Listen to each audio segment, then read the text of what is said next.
जय जय रघुवीर समर्थ. समर्थ म्हणतात की कोणताही व्यापार व धंदा करताना आपण विचार करून केला पाहिजे. समर्थ म्हणतात की कोणताही व्यापार धंदा करताना आपण विचार करूनच केला पाहिजे, तरच त्यामध्ये आपल्याला नफा मिळू शकतो असं समर्थांनी आपल्याला इथे सांगितलं. समर्थ म्हणतात की कोणताही बिझनेस असू दे, कोणताही व्यापार असू दे, कोणताही धंदा असू दे, आपण जर त्यामध्ये थोडा विचार केला, तो बिझनेस धंदा छोटा असू द्या मोठा असू दे, आपण जर विचार करून जर तो केला तर तो बिझनेस मोठाही होऊ शकतो आणि आपल्याला त्याच्यामध्ये नफाही मिळू शकतो असं समर्थ आपल्याला इथे सांगतात. समर्थ म्हणतात की एखाद्या वस्तूची किंमत, समर्थ म्हणतात की एखाद्या वस्तूची किंमत जर 50 रुपयाला असेल, एखाद्या वस्तूची किंमत 50 रुपयाला जर आपण खरेदी केली आणि तीच वस्तू जर आपण सुरुवातीला फक्त ग्राहकाला 55 रुपयाला विकली पाहिजे. सुरुवातीला आपण ती वस्तू कस्टमरला, ग्राहकाला 55 रुपयाला विकली पाहिजे. कारण सुरुवातीला समर्थ म्हणतात की कस्टमर वाढवणे गरजेचे आहे. सुरुवातीला कस्टमर वाढवणे गरजेचं आहे. एक कस्टमर दुसऱ्या कस्टमरला सांगतं, एक कस्टमर दुसऱ्या कस्टमरला सांगतं आणि त्यामुळे आपल्या बिझनेसची जाहिरात होते, त्यामुळे आपल्या बिझनेसची ऍडव्हर्टाईज होते आणि आपला बिझनेस, आपला धंदा, आपला व्यापार हा वाढू शकतो असं समर्थ आपल्याला इथे सांगतात. समर्थ म्हणतात पण आपण तीच वस्तू 50 रुपयाला आपण खरेदी केली आणि तीच वस्तू जर आपण 90 रुपयाला विकली, एखादी वस्तू आपण तीच 50 रुपयाला खरेदी केली आणि तीच वस्तू जर आपण ग्राहकाला 90 रुपयाला विकली, तर तेथेच आपला बिझनेस, तेथेच आपला धंदा आणि तेथेच आपला व्यापार हा बंद पडू शकतो असं समर्थ आपल्याला इथे सांगतात. म्हणून समर्थ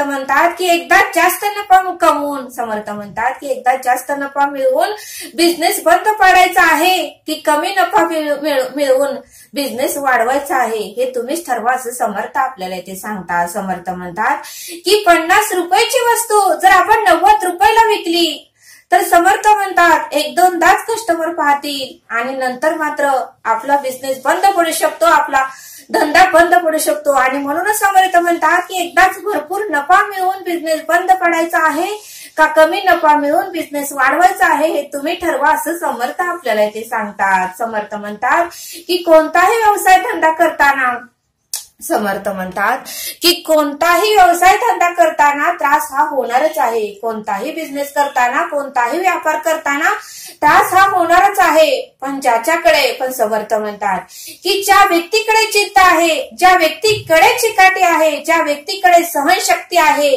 विचार करण्याचं सामर्थ्य आहे, ती व्यक्ती कोणत्याही परिस्थितीला सामोरे जाण्याचं त्या व्यक्तीमध्ये धाडस असतं असं समर्थ आपल्याला इथे सांगतात. समर्थ म्हणतात की कोणताही बिझनेस धंदा करताना त्रास हा होणारच आहे.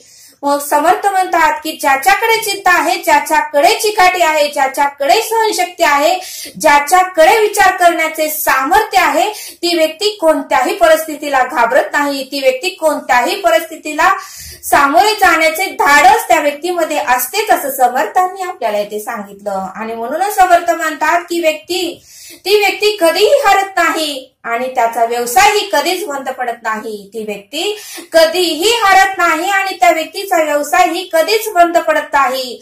फक्त समर्थ म्हणतात की बिझनेस, व्यापार, धंद्यामध्ये आपलं बोलणं मात्र गोड असावं. आपलं बोलणं एवढं गोड असावं की साखर सुद्धा फिक्की पडावी, एवढं आपलं बोलणं गोड असावं.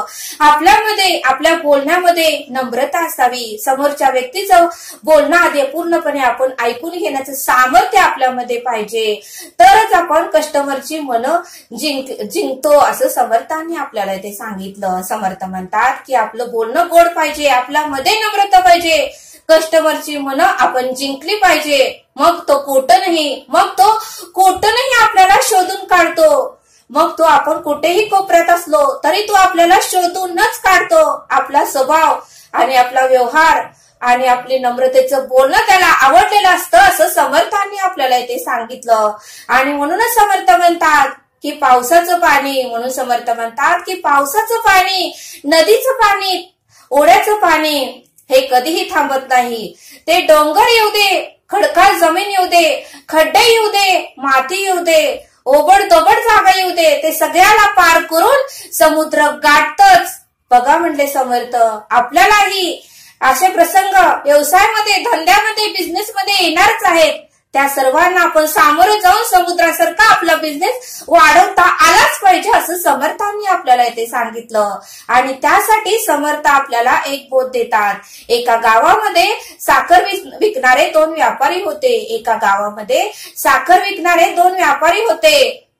एका व्यापाऱ्याचं नाव राजेंद्र होतं, तर दुसऱ्या व्यापाऱ्याचं नाव वीरेंद्र होतं. एका व्यापाऱ्याचं नाव राजेंद्र होतं, तर दुसऱ्या व्यापाऱ्याचं नाव वीरेंद्र होतं. आणि दोघांचंही दुकान समोरेच होतं. दोघांचंही दुकान आमने सामनेच होतं. आणि एक व्यापारी मात्र राजेंद्र हा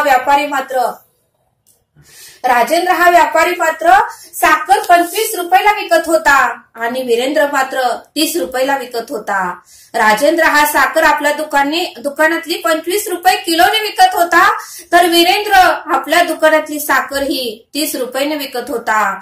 पण सगळे कस्टमर, सगळे गिराक हे 25 रुपये किलो साखर असणाऱ्या व्यापाराकडे जाऊ लागले. म्हणजे राजेंद्र कडूनच साखर घेऊ लागले आणि एकही गिराक वीरेंद्रकडे नव्हतं.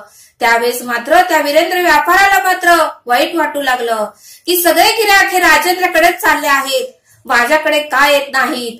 मिळतानाच आम्हा दोघांनाही 25 रुपये किलोनी साखर मिळते, मग 5 रुपये तर आपल्याला नफा नको का, असं वीरेंद्र विचार करू लागला.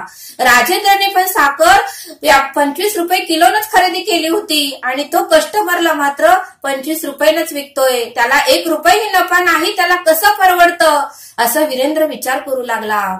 आणि भरपूर गिऱ्हाईक त्याच्याकडे येऊ लागलं. अशा तऱ्हेने संध्याकाळ झाली. संध्याकाळी थोडं गिऱ्हाईक कमी आलं. त्यावेळेस वीरेंद्रने ठरवलं की आपण राजेंद्रला जाऊन विचारायचं. आणि त्याच्याकडून कारण ऐकूनच घ्यायचं की आपल्या दोघांनाही 25 रुपये किलोनं आपण दोघंही साखर खरेदी करतो, मग तू 25 रुपये किलोनच का विकतो, तुला नफा तर मिळतो का, याचं कारण मला सांग, असं वीरेंद्र व्यापाऱ्याने ठरवलं. आणि तो राजेंद्रकडे आला. संध्याकाळी राजेंद्रच्या दुकानात आला आणि राजेंद्रला विचारलं, अरे राजेंद्र, तू 25 रुपये किलोनी साखर विकतोस, माझ्या दुकानात मात्र एकही गिराक नाही. मी साखरची किंमत 30 रुपये किलो लावली, पण तुझ्याकडे मात्र 5 रुपये कमी आहेत, म्हणून सर्व कस्टमर तुझ्याकडेच येऊ लागले. आणि मला कारण सांग, तुला 1 रुपयाही नफा मिळत नाही तरी तू 25 रुपये किलोने साखर का विकतो. त्यावेळेस राजेंद्रने खूप छान उत्तर दिलं. राजेंद्र म्हणला, त्यासाठी आपलं डोकं लढवावं लागतं, त्यासाठी आपण विचार करावा लागतो. बघ म्हणले, मी साखर 25 रुपये किलोनं विकतोय, पण जी साखराची पोती जी असतात ती संपलेली असतात. साखर विकून झाल्यावर साखरेची जी पोती असतात ती संपलेली असतात. ते एक पोतं मी 10 रुपयाला विकतो, आणि त्या पोतं विकूनच मला त्यामध्ये साखरेचा नफा मिळतो, असं राजेंद्रनं वीरेंद्रला सांगितलं. त्यावेळेस वीरेंद्रालाही पटलं, कारण गिराक हे आनंदित झालं आणि राजेंद्रला नफाही मिळाला. असं राजेंद्रने डोकं चालून आपला व्यापार केला आणि त्यामुळे राजेंद्राचा व्यापार हा मोठा झाला. कारण राजेंद्रला साखरमध्ये नफा मिळत नव्हता, पण पोत्यामध्ये मात्र डबल टिबल नफा मिळत होता. एक पोतं त्याचं 10 रुपयाला विक्री करत होता. अशा करून त्याने त्या पोत्यामधूनच आपला नफा मिळवत होता, असं राजेंद्र व्यापाराने वीरेंद्रला सांगितलं. मग वीरेंद्रलाही राजेंद्रचे विचार पटले. मग बघा म्हणले समर्थ, आपण जर विचार केला आणि आपण जर विचार करून जर कोणताही बिझनेस, कोणताही धंदा केला, कोणताही व्यापार केला, तर आपलाही बिझनेस, धंदा आणि व्यापार वाढूही शकतो आणि आपल्याला त्यामध्ये नफाही मिळू शकतो, असं समर्थांनी आपल्याला इथे सांगितलं. आणि म्हणूनच समर्थ म्हणतात की तुम्ही कोणीही नशिबावर अवलंबून राहू नका. कारण जर आपण नशिबावर अवलंबून राहिलो तर आपल्याला आपलं पूर्ण आयुष्य गेलं तरी काहीच मिळणार नाही. आपल्याला जर काहीतरी साध्य करायचं असेल, आपल्याला जर काहीतरी स्वप्न पूर्ण करायचं असेल, आपल्याला जर पुढे जायचं असेल, तर आपल्याला जिद्दीने, चिकाटीने आणि सामर्थ्याने आपल्याला एखादं काम हे पूर्ण करावंच लागणार आहे. कोणताही व्यापार असू दे, धंदा असू दे, नोकरी असू दे, ते विचार करूनच आपल्याला करावं लागणार आहे, असं समर्थांनी आपल्याला ते सांगितलं. आणि म्हणून समर्थ म्हणतात की नशिबावर अवलंबून राहूच नका, तुम्ही प्रयत्न करा, तुम्हाला यश हे नक्कीच येणार, असं समर्थांनी आपल्याला ते सांगितलं. आणि म्हणून समर्थ म्हणतात की ओढा नदी ओढा नदी तलाव जसे थांबत नाहीत, समुद्राला गाठायचा प्रयत्न करतात, मध्ये कितीही त्यांना वाईट परिस्थिती येते, अनेक प्रसंगांना त्यांना सामोरे जावं लागतं, खडकाळ जमीन येते, खडे येतात, डोंगर येतं, तरीही ते न घाबरता न टपकता त्यातून वाट काढून समुद्र गाठतातच. आणि म्हणून समर्थ म्हणतात की आपल्या आयुष्यातही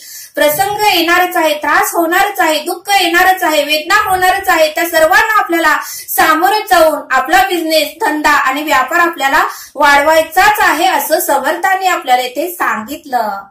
तरी आता आपण येथेच थांबूया. धन्यवाद. जय सद्गुरू.